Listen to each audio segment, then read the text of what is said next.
clairement, parce que nous on a une grosse expérience et de retour d'expérience sur le quart nord-est de la France et climat début de montagne et montagne. Donc des climats continentaux. Ici, la différence, c'est qu'on n'a pas forcément des températures hivernales plus froides, on est même nettement plus doux au niveau climat hivernal. Les besoins de chauffage sont à peu près de moitié par rapport à ce qu'on connaît dans le quart nord-est, pour un bâtiment passif bien sûr. Et par contre en été, le climat est très différent. Pareil, les extrêmes ne sont pas forcément supérieurs, par contre la température moyenne et surtout la température nocturne est nettement plus élevée. Il y a vraiment l'effet de cuvette, et ce qui fait que le défi de ce projet, c'est vraiment le confort d'été. C'est arriver à maîtriser, sans recours à de la climatisation, les températures estivales.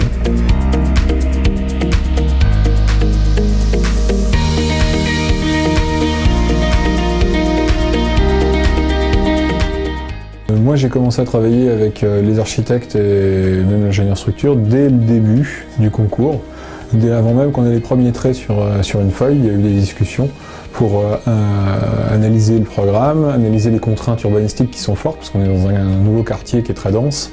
On est avec des orientations d'origine qui ne sont pas forcément très favorables. Là, on a deux bâtiments, dont un qui ombre l'autre.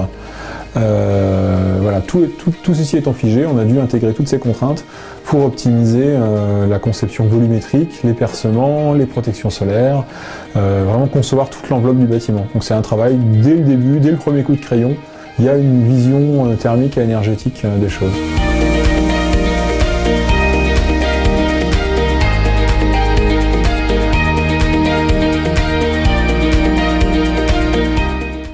Pour une des rares fois, on avait une demande explicite d'un bâtiment passif et de ventilation du type double flux, qui sont typiquement ce qu'on propose aux maîtres d'ouvrage souvent quand ils ne nous demandent pas.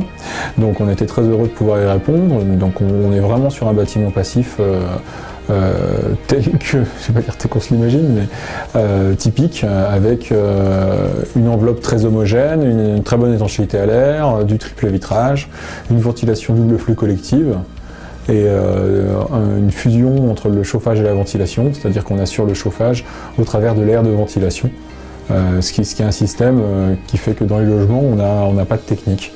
La technique s'arrête dans les colonnes, et dans les logements, on n'a aucun émetteur de chaleur, on n'a pas de radiateur, pas de plancher chauffant, un simple bouton de consigne de température et ça assure le confort.